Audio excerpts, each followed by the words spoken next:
Hello, everybody. Thank you for joining us. My name is Ryan, and welcome to Central Park. We're so happy to be doing live tours again, but even though things are kind of returning to normal, we want to still provide access in various different ways, like through virtual programming. So we're continuing things like our weekly walks. So thank you so much for attending a weekly walk today, a short, informal 15-minute walk through a various landscape of Central Park. We're going to be together for about 15 minutes. Just about all the photos you're going to see were taken by myself here in Central Park over the past week, with the exception of just a few that I accessed through a bunch of different databases and archives, like the New York City Parks Department Photo Archive, the New York Public Library Photo Archive, the Museum of the City of New York, as well as some other things like Getty Images.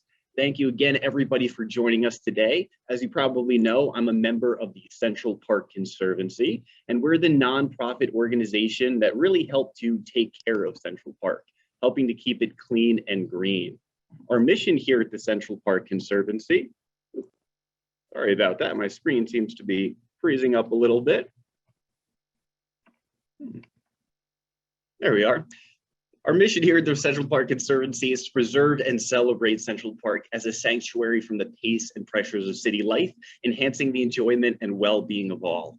Of course, as you probably know, attending these weekly walks, we're using Zoom. So if you do want to say hello or share a favorite memory of the park or check links for upcoming programs, please refer to the chat feature. If you do have a question, please use the Q&A, and my colleagues, Jose and Juan, will be on the back end answering questions you might have.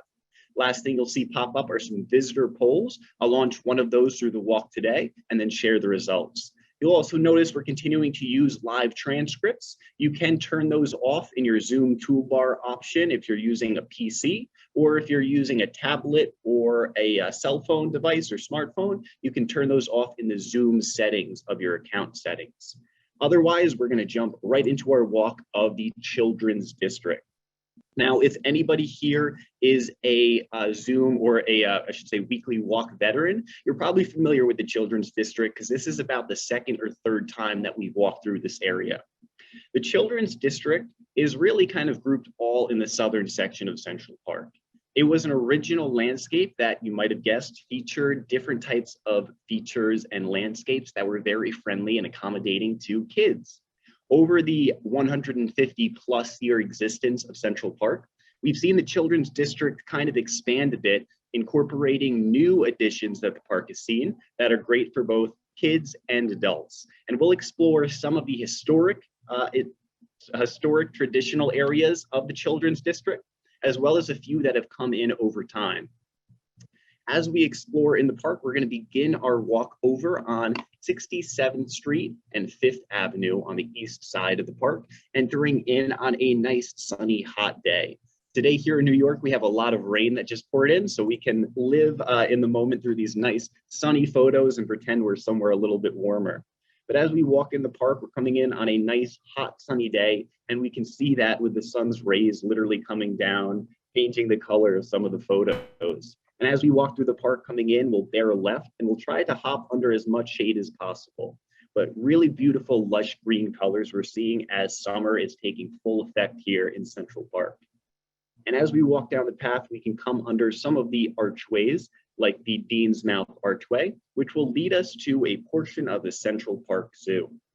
As we start to come through this archway, we can see a little bit of what is known as the Tisch Children's Zoo. The Tisch Children's Zoo is actually a subsection of the Central Park Zoo, which opened in 1961. It was actually largely funded by Senator Robert H. Lehman, who donated about $500,000 to help create this zoo in celebration of his 50th marriage anniversary to his wife. We see the zoo incorporating a lot of smaller animals, or bigger but small animals for children, like llamas, pigs, cows. There was a monkey at one point, and really all fashioned into a nice little pet feeding and petting area, I guess, a petting zoo rather. We did see at one point a Noah's Ark type feature here, as well as a medieval castle feature. It was renovated in the 1990s, and we can see one beautiful addition being the Lehman Gates, which were designed by Paul Manship. and sport a really traditional type of feeling that Box and Olmsted, the creators of the park, probably would have appreciated. Originally, the architecture of the zoo did look a little bit different. And in the 1960s, we see really a pop architecture taking over the whole area. As we can see, some of that pop style architecture was lost when this zoo reopened in 1997. But even though some of the architecture transitioned into a more traditional style that would have been more in line with Central Park's original creation, we do see plenty of the original features remaining, the important ones at least, like the petting zoo aspect of this area. This photo showing an example of such, and coming from Julie Larson Mayer, one of the members of the Wildlife Conservation Society, the group that oversees Central Park zoos, as well as New York zoos. As we do continue down out past the Tisch Children's Zoo, we'll come under the Dean's Mouth Arch, and we'll see a statue just peeking through the end of it, which is going to be the very beautiful Honey Bear statue. Honey Bear, looks like he's doing a little dance move, welcoming us in, is just on the north entrance to the Central Park Zoo. And as we look a little bit closer, we can see some nice detail along the base, something fun to see on a hot summer day, a water feature. These little frogs spewing out water are certainly a nice little visual as well as sound to hear on this hot, humid summer day. And along the base, we can actually see a name carved down there. That name is Frederick Roth. And Frederick Roth was a very popular sculptor in American history, whose work can be seen all throughout the area nearby the zoo, as well as Central Park in general. We can actually see him being the sculptor of that honey bear statue, which was installed in 1937, as well as a dancing goat statue located on the south entrance. Here we see a picture of Frederick Roth, who was the New York City Parks Department sculptor from 1934 to 1936, with an early rendition of what is arguably his most famous statue, the Balto statue, located just a little north of where we're walking. This image coming from Getty Images from 1925. As we continue past the Honey Bear statue, we'll come out to the Central Park Zoo area. And as we're walking down along this path, walking towards the south, we're passing by a little small section of the Arsenal pictured here on our left-hand side, which is the oldest building to exist or the oldest municipal building really to exist here in Central Park, just after the blockhouse. And as we come by, we can see just across from the Arsenal, some people viewing something just past the gate. Let's go get a closer look and see what they're viewing.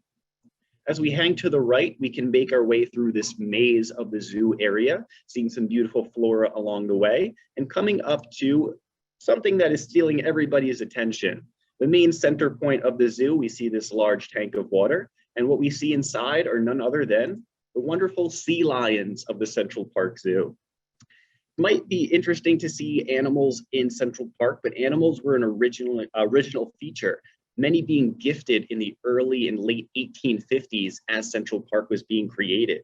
We see the large quantities of animals leading to a menagerie being established. And in 1860, there was the intention to put them in a different landscape, but they ended up really staying right where they were being kept, which is in this area behind the Arsenal building.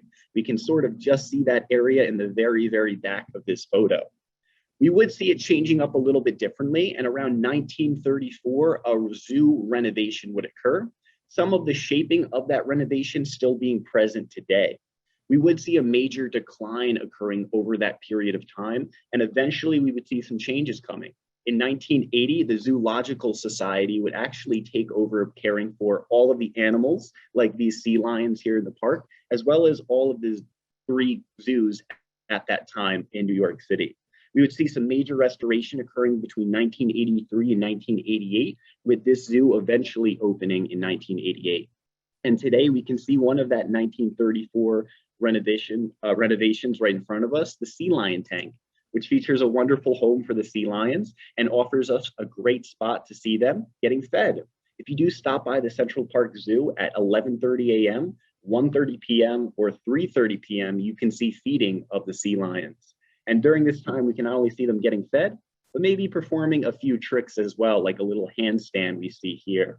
The sea lions are certainly a great area to sit in and view wildlife here in Central Park. And the Wildlife Conservation Society, which cares for the animals and the zoo here, do a wonderful job of making sure these animals live a very happy life. And as we do look back, we can remember the opening of the current zoo we have today, which was in August 8th of 1988. This picture coming from the New York City Parks Department website shows Mayor Ed Koch feeding Finn the sea lion during that initial reopening. We do have a wonderful zoo today with 3 different sections, and I highly encourage visitors of the park to stop by and see some of the wonderful wildlife. Before we do leave the zoo, we can look at some of the neat little architecture surrounding it, like some of these beautiful granite carved eagles. Some of these eagles look pretty reminiscent of eagles that once stood on the old Penn Station building, but actually these are from a different location. These are actually coming from the Bay Ridge overpass in Brooklyn. Here we can see an older photo of this. This overpass was built in 1912. And when this bridge was getting demolished in 1941, to make way for the Belt Parkway, we see these eagles being relocated to the Central Park Zoo. It actually was unknown for quite some time, but thanks to some New York City Parks Department historians, they were able to find a small account of these eagles being transferred to the zoo in a 1941 report. And here we can see the original location of these eagles. A fun little piece of architecture housed around the sea lion tank in the Central Park Zoo. As we do make our way out of the zoo, enjoying some fun little wildlife encounters, we'll make our way wrapping towards the west side of the park, leaving this zoo area and hanging a right just around the exit to bring us through one of the 30 remaining ornamental bridges and arches in Central Park, In-Scope Arch. And as we do pass through the arch, I do want to launch a poll since we visited the zoo, which I think is one of my favorite sections in the park, or at least in the children's section. I want to launch a poll and see if anybody's ever visited a New York City zoo. That's a multiple choice question, so you can vote, or multiple answer question. So feel free to vote in multiple if you've been to multiple zoos. And since that zoo makeover in the 1980s, we have seen the addition of 2 extra zoos in New York City, bringing the total up to 5, plus 1 really nice aquarium as well. I'll let people vote in that. And as we continue down through In-Scope Arch, we'll make our way through this transition into that sunny opposite side. And coming through the way, we'll pass through, so again, some of the lush green of the park, making our way up a little north right now to a pretty wide open landscape. One that usually is very noisy, but during this time is very quiet. This is Woolman Rink, which usually during the summer is transformed into Victorian Gardens, an amusement park for children here in the southern section. But this year, like past year, it's been a little bit different, and we see this area actually being a lot quieter. A very different transition from what we normally are used to. But if we turn around, we can see a lawn that appears to be really serving people in a more relaxing way.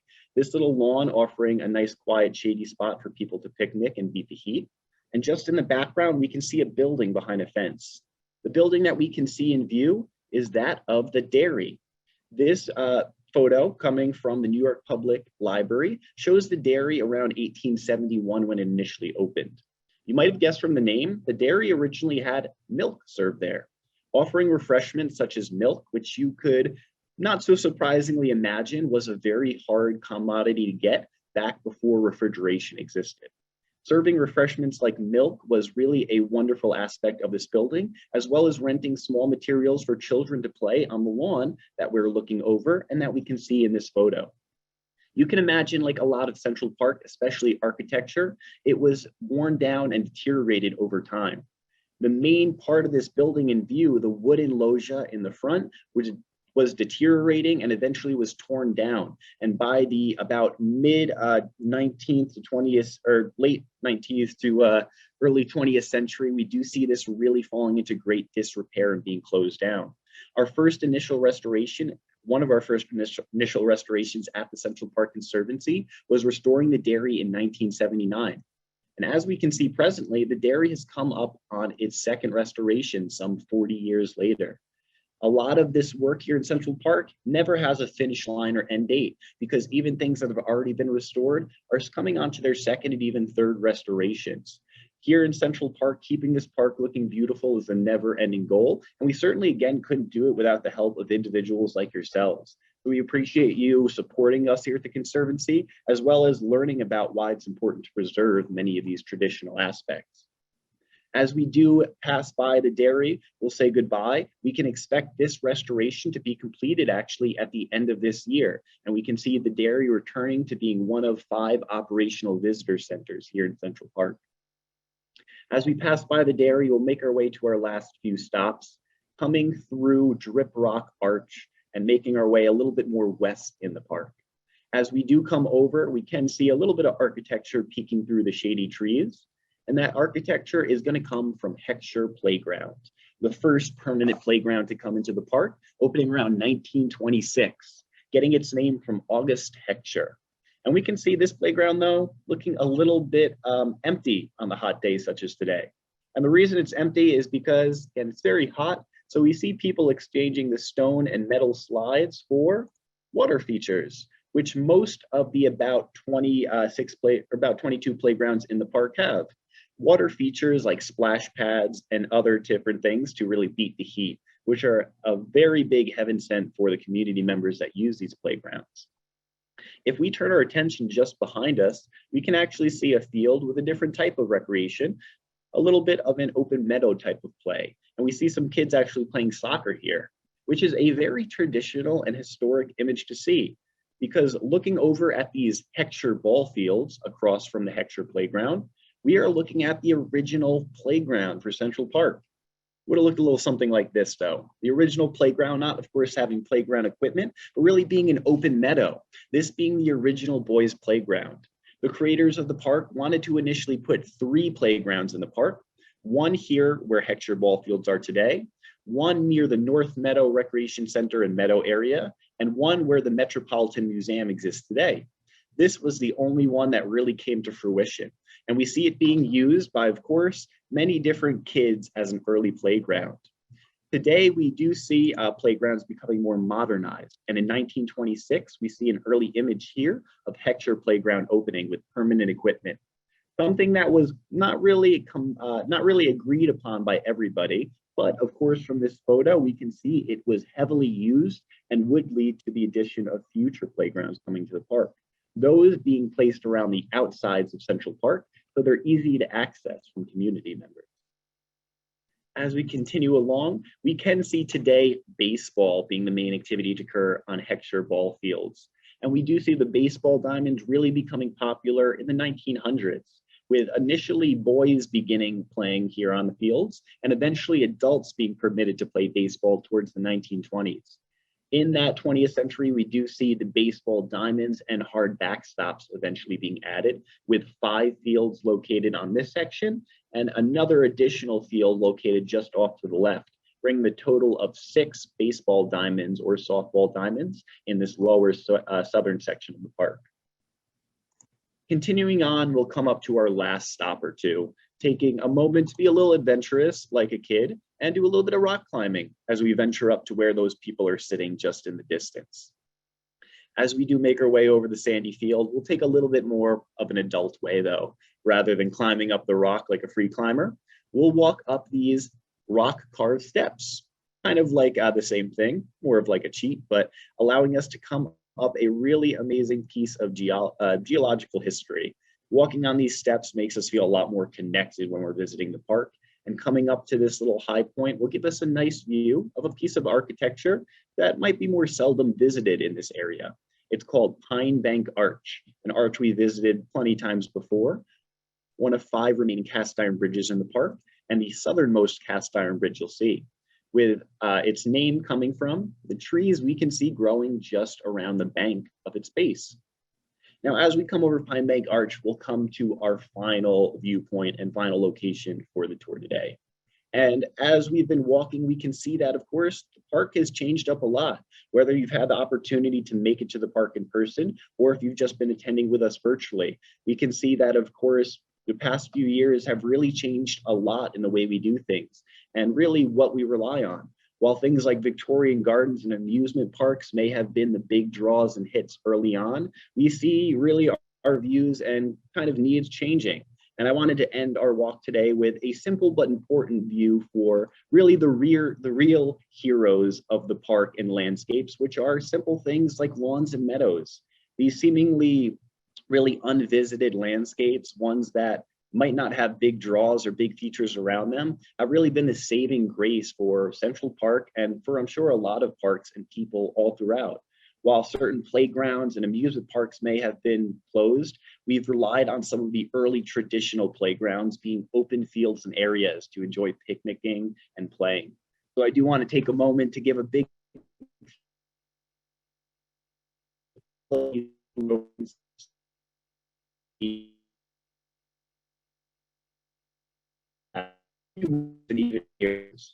So thank you to the lawns and to everybody that's made them feel like traditional playgrounds. This does bring us to the end of our walk in the Children's District, but I do want to end our poll, and it looks like we have almost an exact tie. Actually got 2% more for the Central Park Zoo over the Bronx Zoo. No matter what zoo you go to, they're all incredible. And if you haven't been to a zoo yet, I encourage you to visit one. Whether you go to a natural zoo, which could just be a woodland in Central Park and seeing bird life, or going to a zoo managed by the Wildlife Conservation Society, you certainly can't go wrong supporting and viewing wildlife. And if you haven't heard of some of these zoos, there's definitely others to check out, as well as an aquarium that's really amazing. As we do wrap up, I do want to extend a thank you again to yourselves for joining us and making these walks special, as well as making the parks and lawns and landscapes like this one special. And I do want to extend a very big thank you to the Wildlife Conservation Society, the people that really do an amazing job of caring for the wildlife within the zoos, as well as managing all the zoos in New York. Thank you for doing a wonderful job and for allowing me to take a few photos to share with all of you. So thank you everybody for joining us on our weekly walk today. We of course will be back next week, this being the route that we walked today. We do encourage you to keep joining us on different upcoming programs. As we did announce, we do have live tours continuing, but we're still doing our virtual tours. So if you can't make it to the park, join us for our continuing weekly walks every Wednesday at 12:30, as well as various other programs. Like tomorrow, I'll be doing our first summer tree tour of the season, tomorrow at 3 p.m., as well as various other full-length virtual tours and of course, in-person tours. You can check the chat now and my colleagues will drop some links for some of those upcoming virtual programs. Feel free to also drop a question in the Q&A if you do want to link to any specific type of program. And I will keep this open for a few more moments to answer any questions you might have. But thank you everybody so much for supporting us and for joining us on another weekly walk. From all of us here at the Central Park Conservancy, stay safe, be well, and we'll see you soon.